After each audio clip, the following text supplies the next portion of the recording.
tarot reading.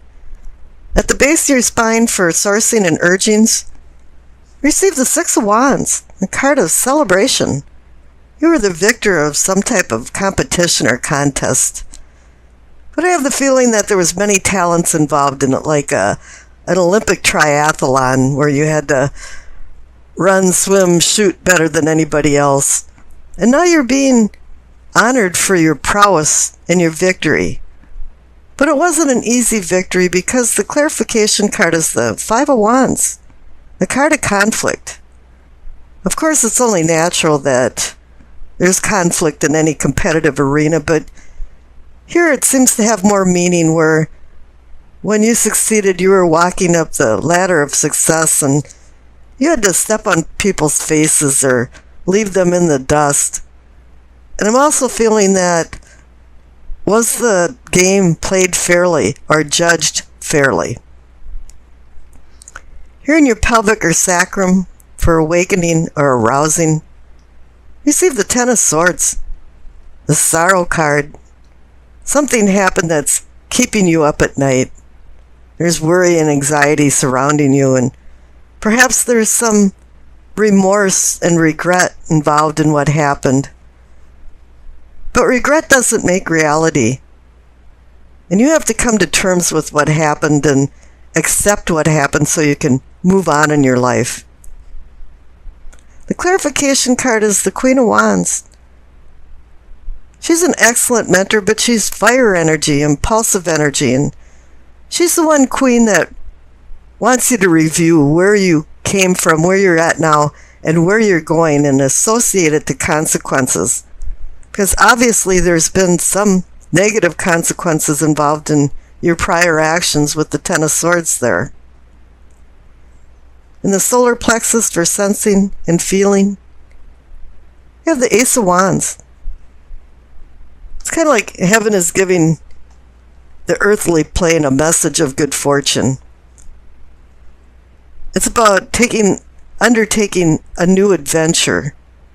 But as with any ace card, it's only a promise. It's really up to you to sit in front of the drawing board and start scribbling out your plans, making sure you're ready for the challenge of a new beginning. Now the clarification card is the King of Swords. He's about not letting emotions get involved in the logic of making decisions, and I think that's warning you for the new beginning of the Ace of Wands,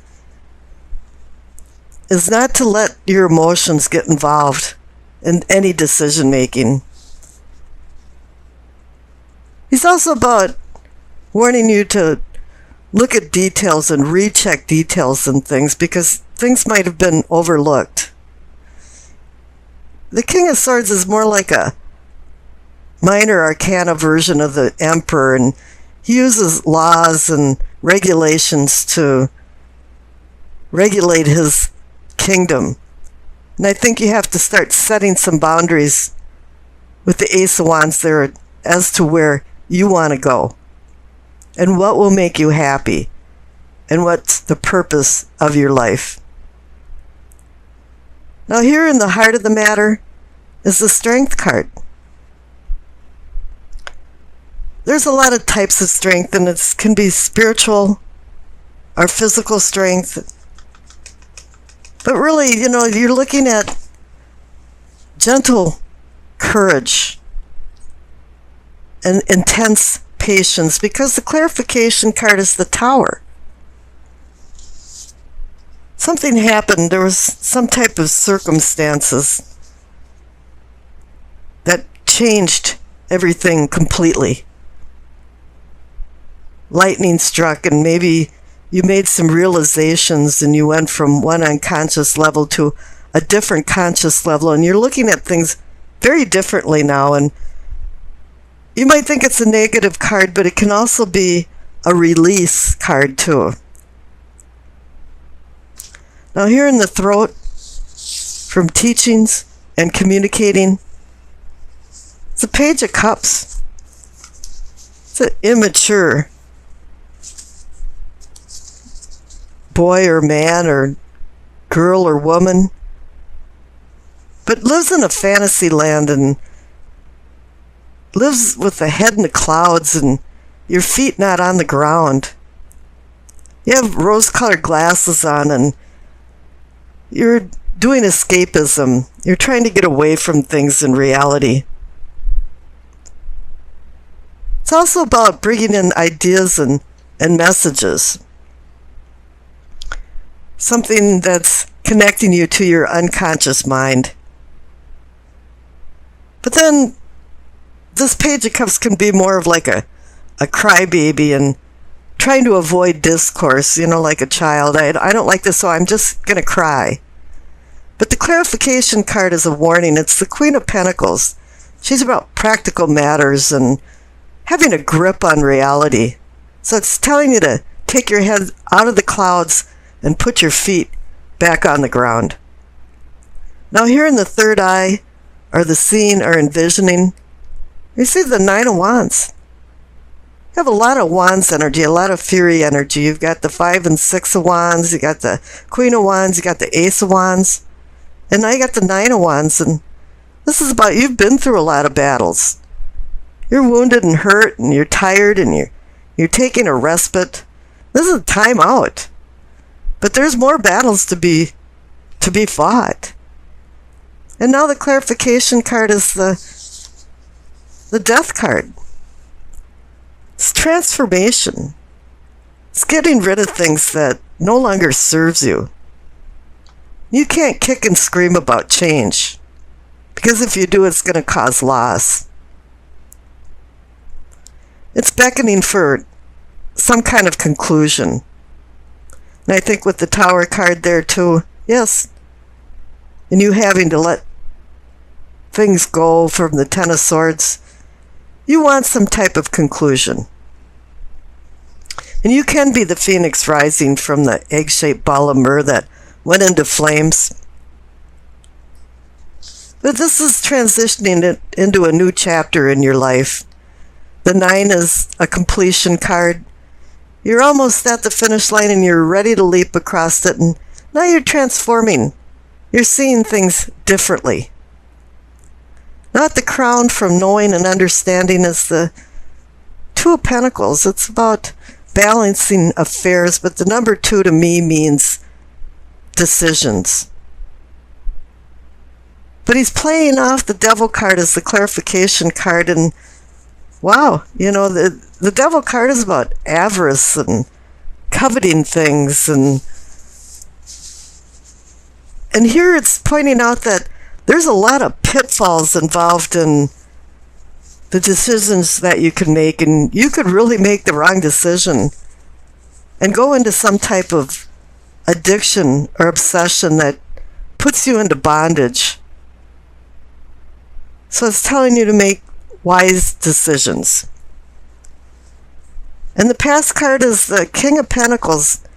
You received a lot of court cards, so there must be a lot of people involved in this. You've got the King of Pentacles, the Queen of Wands, the King of Swords, lots of kings. You've got the Page Cup, you've got Page of Cups, you've got the Queen of Pentacles. So it's, you've got a big audience and a lot of supportive people, or at any rate, people involved in it. Now your past card is the King of Pentacles. It's like you've ran your life in the past like a CEO would run his company. The funny thing about him being the king of money and the king of material things is that he's not very materialistic really at all. It's that he just has the knack of making it and the pleasure of luxury.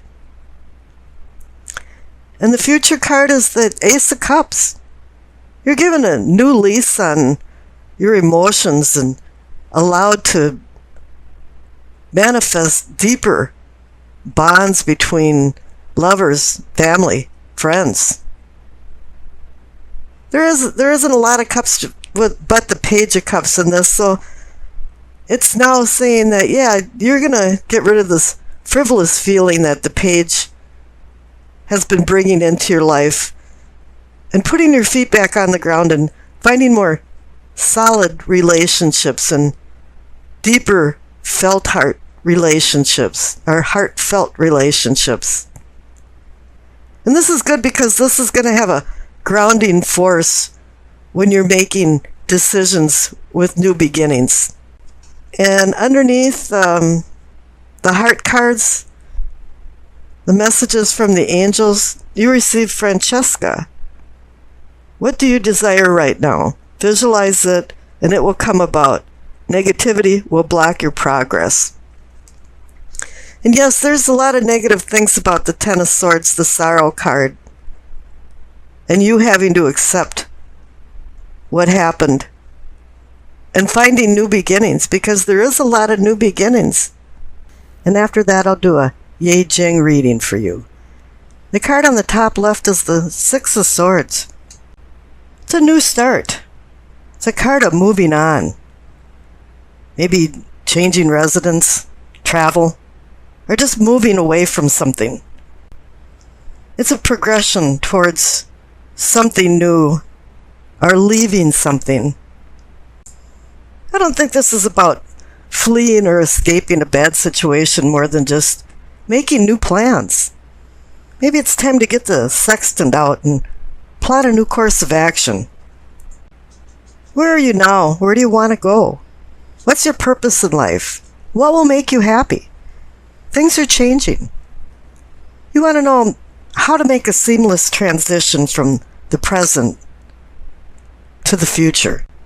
This is about an enlightenment of some sort. You have the Hermit here, and as you'll see, the King of Swords is related to the Emperor in all of this. All these cards seem to be related to each other. Right now, what you want is to just find some placid waters under clear skies and have an open sail to catch the wind. Because you know you're expanding. You want to expand. The clarification card for this moving on Six of Swords is the King of Swords. This must have something to do with words and communication. The King is more about making formal decisions in a courtroom, and he sheds fruitless emotions when he makes decisions, and he takes control of himself. And with you moving on and changing, the cards are saying to take some control of your life. Make some formal decisions where you want to go. Now up the central card for what can be or is yours is the Tower. It was just like something was supposed to collapse. It's like you're going, oh God, it's over. It's like a relief. Something came to the point of diminishing returns, and it just had to fail. You saw no other way.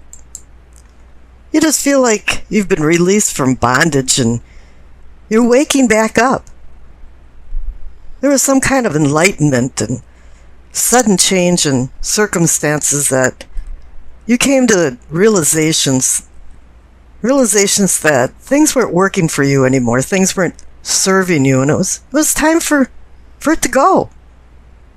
It could have been people, things, work. The clarification card under the Tower is the Six of Wands. It's kind of saying that whatever decisions you make, that it was successful, that you let things go, that you're moving on, and you're starting to make some decisions. Typically, this card is about victory in a contest or a competition, but I'm really not feeling that way about this. It's more like it's not a game anymore, and you're moving on, and you're feeling really good about it. Now, in self and self-awareness, you receive the Emperor. The King of Swords down on the bottom left is the minor arcana counterpart to the Emperor, and under your self and self-awareness, you have two major arcana cards, so it's like it's saying, yeah, it's commanding, but it's saying also that, yes, the Emperor is taking over. You are the Emperor. You're changing the rules of the game. The Emperor organizes and controls his empire with laws and regulations, and now you're setting boundaries. And the clarification card is the Hermit. The presence of the Hermit symbolizes your desire to change your unconscious inner self, and it appears you are. It's like you're on a cosmic mission to desperately seek you. Changes that the Hermit makes are very meaningful, and because it's a major arcana card, it could be long-lasting. This card is about isolating yourself from outside influences and going deep inside yourself, away from the distractions and the influences that sometimes drive your life that really shouldn't be. And you're going for some type of self-discovery, and with you moving on and the Tower, where things are changing, you're taking control. You're now at the cusp of some type of divine enlightenment to go forward in your life. The future card on the right is the Page of Cups. It's kind of telling you not to go into this with rose-colored glasses, and I believe I've seen the Tower and the Page of Cups coming into the Scorpio readings before. This is a child or a childish person, or a childish adult that doesn't deal with the emotions properly, his emotions properly. He's always in turmoil about things, unrequited love to falling in love head over heels, and this card's warning you to really put a governor on this and use the King of Swords and the Emperor's type of feeling where they shed their emotions when making a decision. It can also be that you're waiting at bay for some kind of message, for a green light for you to go forward with something. I'm never really too sure what the Page of Cups is saying in the message, so I pulled a clarification card, and underneath the Page of Cups is the Seven of Pentacles. And I call this almost a harvest. Yes, there's going to be abundance, and right now everything's out in the field and it's almost ripe. And you're almost ready to harvest, but there's that tenuous time that something can happen and can make everything fail, and you don't receive your reward for the fruits of your labor. And this is where you go into looking at details and going back. The King of Swords also reminds you to look back at contract details and go through things thoroughly to make sure they're done correctly.